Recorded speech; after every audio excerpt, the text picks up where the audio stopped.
Well, good afternoon and welcome to the Women's Power Hour show. Joining me today is the very lovely Vanessa Awong Eya'a. Vanessa, so good to have you with us today. Thank you very much for having me. It's a pleasure to discuss with you, Yvonne. Wonderful, wonderful. I guess, Vanessa, before we get into the heart of the conversation, what would be great for the listeners is to just hear a little bit about who you are and a little bit about your career journey as well. Right. Okay. So I've got a bit of a typical professional journey. Well, first and foremost, I do have an accent. So I grew up in France. I was born there. I did my business school over there. Then I came over to the UK to work as a banker, as a financial analyst. So yes, I was completely different. And then I realized I love finance, but I didn't really enjoy the whole political aspect. That wasn't really for me, and I was missing like being able to help people and having more of a relationship with people. And medicine was one of the things I had in mind when I was younger, but then I got scared of the whole selection process. So I just pushed the can, like further down. And then at some point I thought, okay, let me just try this because I've been thinking about this for quite some time. Yeah. And so after some work, I managed to get into medical school here in the UK, which I did, and I finished not long ago. And so now I'm a doctor. I'm a junior doctor in a hospital, like just in time for COVID. Woohoo. So that was quite something to start with. And then at the same time, I love writing. I've been writing for quite some time. So on the side of being a doctor, I'm also like a TV writer, TV producer. I produce my own stuff because I think this is how you have to start when you want to break in. Yeah, absolutely. Now, just going back to, because you were saying about that, the whole selection process for your job, and I remember when we spoke before, you were saying actually it is pretty full on. What exactly happens in that process? So I'm going to talk about first the French selection process for Yes. medicine. So after the A level, the equivalent of A level, basically everyone can go into that first year of medical school. It's like a common year for medicine, dentist, physio. So everyone is in there. And then at the end of that first year, there's like a competitive exam, and then they will take 10% that will go, the first 10% will go to medicine, maybe the second 5% will go to dentistry, and so on and so on. And so you have a lot of students being left that need to repeat their year, and you can only take this exam twice in your life. Wow. So if you miss your second shot, like you're done for life. And I got really scared when I was younger. I just thought, oh my God, I don't think I'll be able to do it. That's a lot of pressure. That's a It's lot a of lot of pressure. pressure, yes. But then now, like in retrospective, when I compare with the English system, technically they take the same percentage of applicants. It's the same. It's about 10% of all the applicants. The difference is that you can still do something else. You can work, you can study while you're applying for medicine. And once you get in, like, it's a run through. While in France, everyone can go to the first year, and then after that, who knows what can Right. happen. But at the end of the day, they take actually the same percentage of people. Yeah. Right. So you still had to be great, and you were. Yeah, So that's all good. I You still got had to that study, done. yes. Excellent. Okay. Well, we're going to have a little break, Vanessa. And when we come back, I do want to speak to you a little bit more about your writing and that side of what you do as well, because that obviously your creative flair is bubbling over into other aspects as well. So let's come back after this break.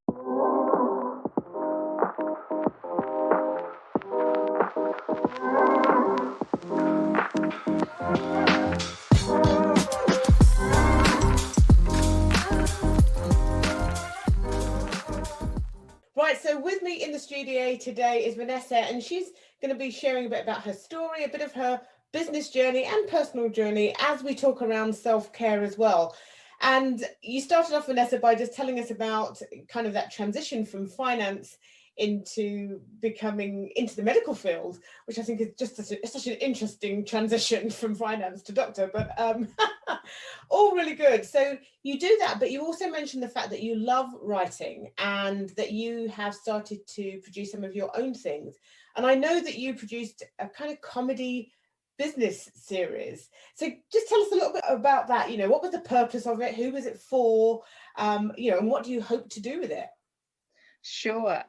So yes, so as I was saying, I've been writing for a long time. And then I guess the same way for medicine, I got scared. I'm like, oh my God, is it going to work? It's a bit like on and off. You write, you like what you write, and then you start trying to get this out there and you realize, okay, maybe I'm not so good after all. I think I need to continue, working on my craft. So I've done that for years. And then, funny enough, 2020 was the year I decided, okay, I'm going to get something produced. Yes. I'm going to start, speaking to either student, like producer student, so we can get something together. Because initially I was more thinking I want to be like a writer. That was more my thing than to be a producer or a director. And it was starting to go well. I was having conversations with people also in the same vein, like they want to get something out there. And I was like, oh my God, maybe this is the year, And then COVID happened. And it shut down all the conversations I was having at the time. And I thought, oh my God, okay, so maybe not this year then. But I was still, looking around for ways to get something done. And so one of the lady I was in contact with, she wanted to do like more a play, but then with whole COVID, she said, no, we're going to do more of a podcast.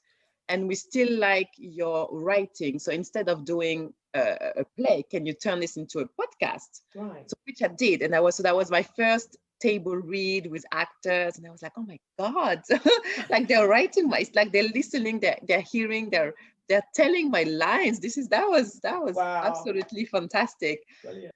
And so we did that, and I kept looking around, and then there was this competition organized by BBC who said, oh, we're going to do something over Zoom. So can you write a show, like a short story, and we're going to film it over Zoom? And I thought, and like the light went on, and I thought, wait, this is actually a good idea. So we can go around this whole COVID and lockdown situation. And I had this idea for quite some time. Because my husband and I, we also, more my husband than me, but we have like a renewable consultancy company. Right. And I got a bit frustrated with the time it takes to get anything done. And obviously it's a complicated field. You can't just go around and put solar panels on everyone's house and say, yeah, this is for the climate change. We need that. Like it takes some time. You have to kind of like educate people. Yes.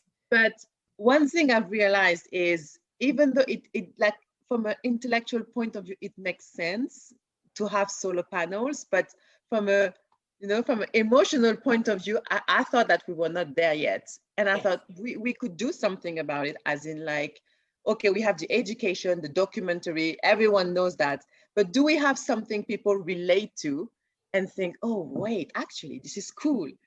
Yeah. And I thought I could use this idea, I could use Zoom and make basically a show around renewables and make it cool and trendy. So that's how the whole idea started. And then because I was kind of like on my own, carrying this bit of a crazy project, I realized, oh wait, I think I'm going to have to direct it. Oh wait, I think I'm going to have to edit it. So I had to learn different skills to execute this project, basically. I love that though, but how fantastic. And so that's the series that you created. So it's really about, it is educating people about renewables, yes, but maybe with more a heart-centered kind of like getting the emotional impact from it. Yeah, so it's really about, as a comparative, that they like to use that in the screenwriting world. It's a bit like The Office, but on Zoom. And I don't know if you've watched The Office, yes, the US or the UK version, but especially the US version, because it ran for so long, you actually get attached to the paper industry. I don't know if you've noticed. I was like, wait, the paper industry, and you can see, oh my God, the paper industry is going down. How are they going to survive? And then you get attached to the industry, evolution, Yeah. because you get attached to the characters, you get attached to the team, and you like it's going, like paper is going away, but still you're like, oh my God, you're rooting for them, like, because you almost want paper to still continue because you like the team.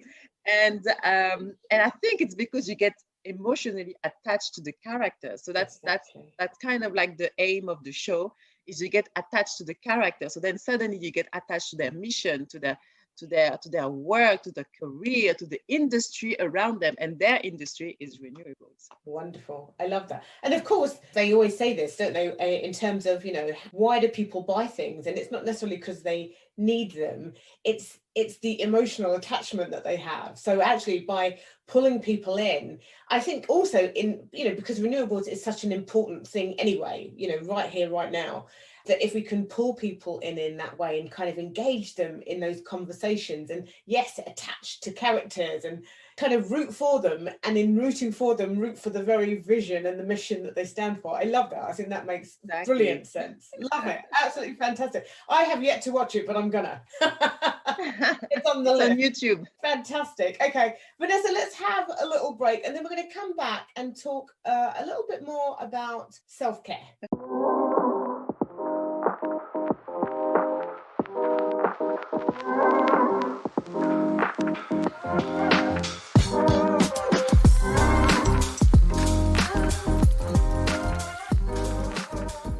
Well, joining me in the studio today, if you haven't been listening in so far, is the very lovely Vanessa, who's been telling us a bit about her journey from finance into becoming a junior doctor, and has also been sharing this passion she has for writing, and how she has created a comedy business series that actually has a real intentional focus on renewables. But as we come back now, Vanessa, I know that you are a hospital doctor, and I know that you fully understand the importance of self-care. So my question really is, why do you think that women in particular struggle with prioritizing self-care, or still see it as a luxury? So that's a very good question. I'm going to talk from my experience and what I've seen around me.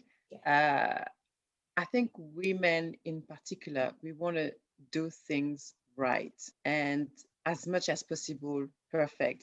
I've noticed this sense of perfection more with women than with men. And because we want this to be right and perfect, then we're gonna focus and make sure, like, okay, after me, like when people will see my work, they will not be able to complain or to judge, because I'm going to do such an amazing work that is going to speak for myself. But then the flip side is, like, we really forget that we do have to look after ourselves as well. We're just so focusing on the work, on the mission, on the end results, that we forget that along the way we still have to survive. And I've seen that, and there is that, and then as well there is, on the other side, when at home, you want to look good, you want to feel good, and if you have kids, you want to be a good mom as much as possible. You want to make sure that their homework is done, that they have their activities, that they don't spend, if possible, they don't spend too much time on TV, that they play outside. And it's I think it's a lot we take on, and we want to make sure that everything is done well. Yeah. And so for me, I had to learn to be a bit more messy, and just accept that, okay, maybe it's not going to go as well as you would like to, but at the end of the day, if you need to sleep, or if you need to eat, or if you need to go and for a walk, just do it, because it's a marathon. You have to survive, up until you see your end result, and then working so hard and not seeing the end result. I think it's sad. Yeah, that's such an important point that you raised there about the perfect thing. Is we can get so tied up in wanting everything to be perfect. Yeah. The work must be perfect. I must be a perfect mother. I must be a perfect partner. I must be a perfect. And we're so busy on perfect that the very thing we're not doing is being ourselves, you know, and we lose touch with who we are. So I think that is such an important part. And of course, yes, life is busy, and let's be honest, life is messy. You know, I don't actually even know where we got the concept from that it would be anything other than messy, because you know, Yes. a lot going on. Now, I know that when I spoke to you previously, and you said that you were really working on your self-care balance. So I'm going to ask you now, how is it going? And how do you know when you are low on energy, when actually you haven't done enough for yourself? What are your signs and symptoms? So yes, I'm really working on my self-care, especially that being a doctor requires a lot of energy from me. So, well, definitely I understood, like, okay, you can't just come and, you know, and being completely tired, because then the day, especially when I do long shift, the day would be even longer. Oh, yes. So, so usually the day before I sleep early as much as possible. You know, I eat hydrated, I take some vitamins, because I know it's gonna be tough. So if I don't do this, so that's one thing I learned definitely very quickly with medicine. And so because and thank God I'm part-time, so I have a few days where the kids are at school and I'm here.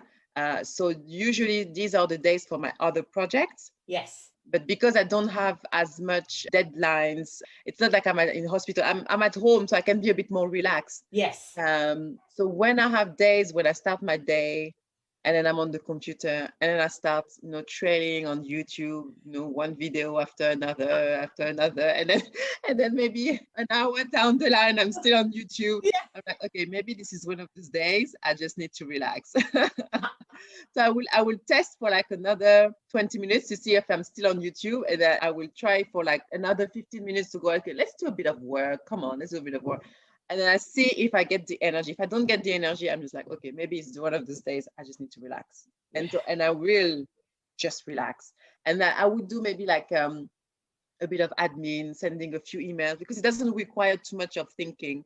Yes. But then the rest of the day, I will just be either I will be reading a little bit, I will be on YouTube, I will be having a tea, watching some shows on Netflix or something. But then the thing is, after that, when I'm going to go and pick up the kids, I will be so relaxed. And I've tried to go over this feeling of this urge of we just need to relax. Or not should still try. No, no, no, no. I need to work. I have stuff to do. I have Yeah. to plan ahead. And I will try to go over, and I will be so cranky at the end, at the end of the day. So that's why now I understood that for me to allow myself to have this kind of days, I need to plan really, really ahead, like long time, and to allow deadlines that would still fit, even if I have a couple of days of just Yeah. chilling, of just not Yeah. thinking. Yeah, but that's so good. And you know, and yes, I mean, I think planning is such a big part of it, because I think the minute we attempt to be still, that the brain kind of is like, but you could be doing, or you should be doing, and what about, we kind of go into that sort of thing, and we start getting pulled left and right. And so planning is such a critical part, because it's the planning that allows us that, no, this is the day that I've promised to myself, or this is the hour, or this is the 10 minutes, whatever it is, that Yes. I have planned solely to not have to think or worry about anything else and just do me. Yes. Okay. Absolutely. And especially, funnily enough, I learned this in medical school, because when we had assignments or essays to write, before in my first degree, I would be last minute person. Woof. The last 2 days before the deadline, I would be on it like for hours and hours, 14 hours a day for maybe 2-3 Wow. days just before the deadline. And I tried to do this with the first assignment, and I thought, oh my God, no, I will not. It's not going to work now. So I learned to, for example, if we had an assignment of 3,000 words, I would write 500 words per day for 6 days. And it would take me, I don't know, an hour, maybe 2 hours max. And then I would work on it 1 or 2 hours max on it. And then after that, poof, Yeah. I would just relax. But then it allows me to actually finish well in advance. So when all my not all, but most of my colleagues were stressing, oh my God, I haven't done this, I was just chilling. Love I it. was, I was just looking at them. I would submit, like when the submission day, they usually open it a week before the deadline. On the submission day, the week before, I would submit my stuff, and for the last week, I would just be chilling. Lovely. How nice is that feeling though? Ha, and let it go. Exactly, like it's Yes. done, I don't have to worry about it. I've done my stuff. So yes, I learned it Fantastic. this way, and oh my God, and it was so nice, really nice. And I just kept it. Yeah, well, it works. So if it's working, why would you change it? That makes Absolutely. completely good sense. Okay, let's have another break, and then I want to come back and speak to you specifically about the GP role, both as a junior doctor switching to becoming a GP, because of course that will bring a whole load of other changes.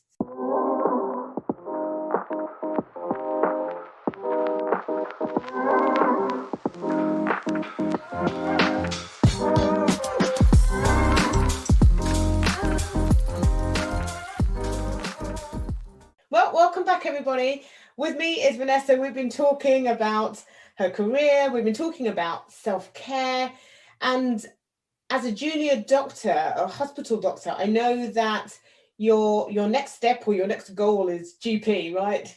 The Yes. full-on role. And I guess, as we think about self-care, and we know that the medical field, much like the education field, actually, is like full on. I mean, everyone that I know, literally that I know in the medical field and in the education field, are just like, I just about get to stick my head up above water to catch a breath if I'm lucky.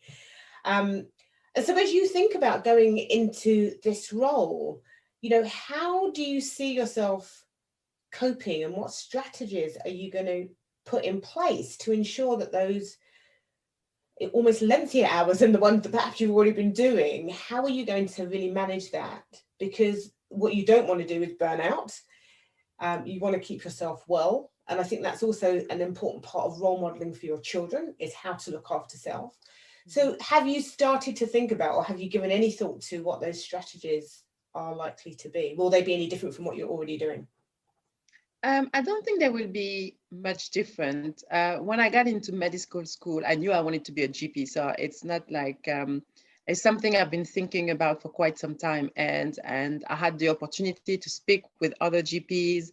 And then even during medical school, we spent some time with GPs. So I can't wait. I'm not the hospital. I know we have to go through for the training. We have to go through the hospital environment, but I'm not. I'm more of a community doctors. I like having a bit of time with my patients. I like to see how they're going, to follow them up.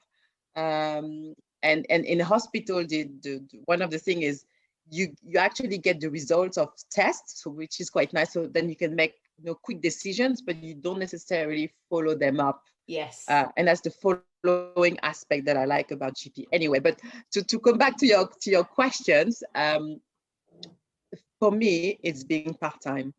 Yeah.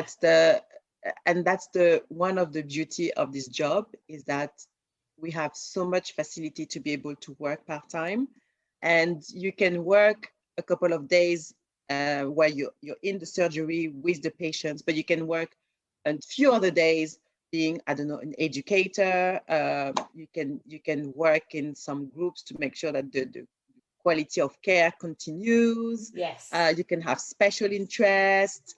I remember one GP I was interning with, he had his GP surgery, and then on the side he was doing minor surgery. Okay. And he was doing this, I think it was twice a week or something like that. And so that's the good thing about GP, is that you can really widen your interest outside of just the GP land, which I think for me works perfectly, because I need those other projects and activities, so I can put my mind onto something else. Yes. To actually relax and escape, because as you said, it is a full-on job, and when you have patients, you want to give your best. And I think for me to be able to give my best is to have actually breaks. So I think I'm gonna do the same thing, being part-time, and then having my other projects, and at the same time being a GP allow me to be very grounded and to be in line with what people are going through. Yes. And it also helps me to remind myself and to be grateful for, you know, what I'm having, what I'm doing.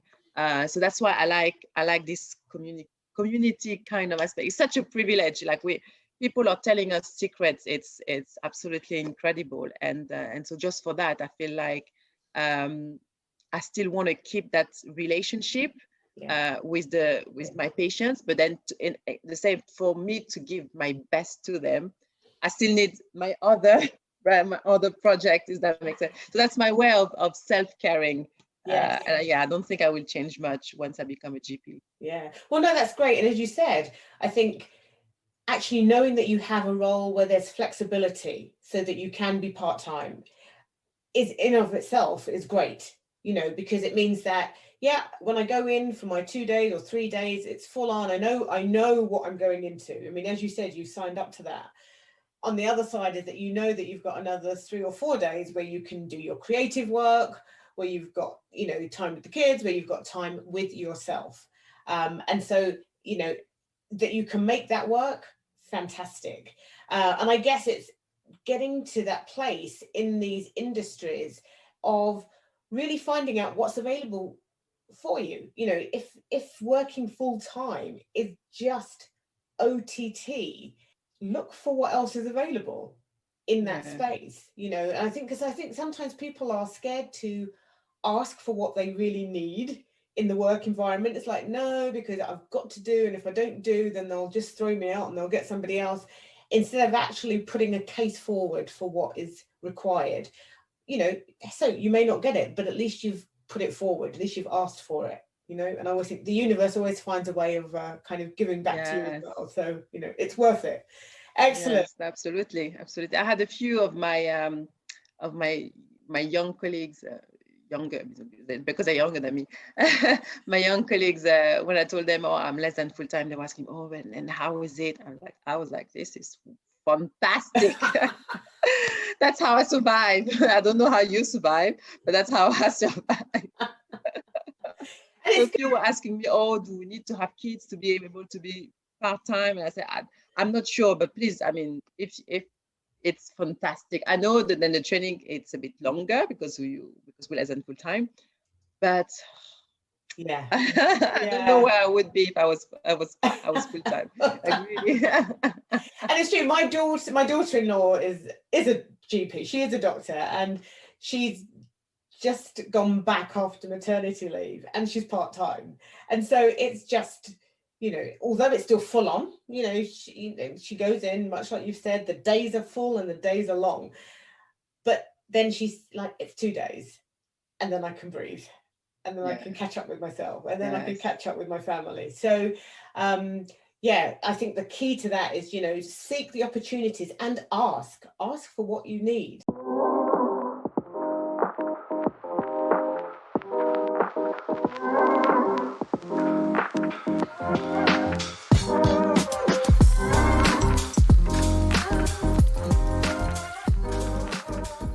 Well, Vanessa, if any of our listeners are fascinated, as I am, about your creative work that you do and would like to kind of see what you've been producing, etc., where can they find you? How do they find you online?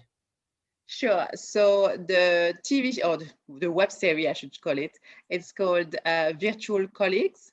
And you can find it on YouTube, like just typing Virtual Colleagues episode 1, and it should come. We're also on Instagram at VAE Prod. VAE is like my acronym. Basically, Prod.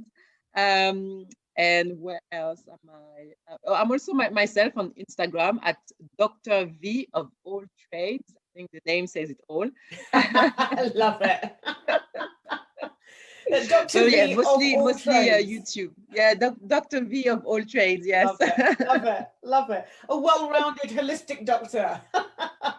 Fantastic. Yes. Well, Vanessa, I just want to thank you so much. Thank you so much for coming on the show.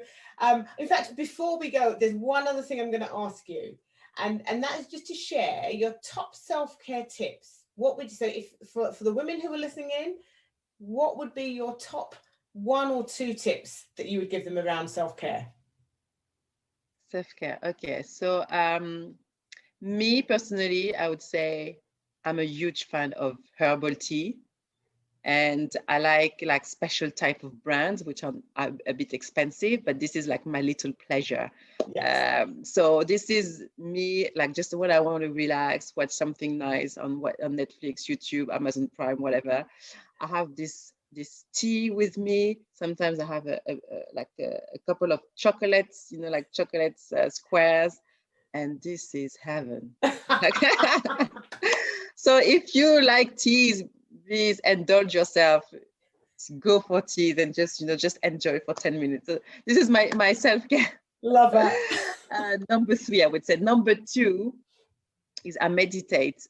Not as much nowadays, actually, but I try to meditate a couple of times a week, where I really try to tune in as much as possible with myself, with my feeling, my guts, my heart, my head, like everything basically, and see whether trying to address and see if I'm on the right path for me. Yes. So meditate.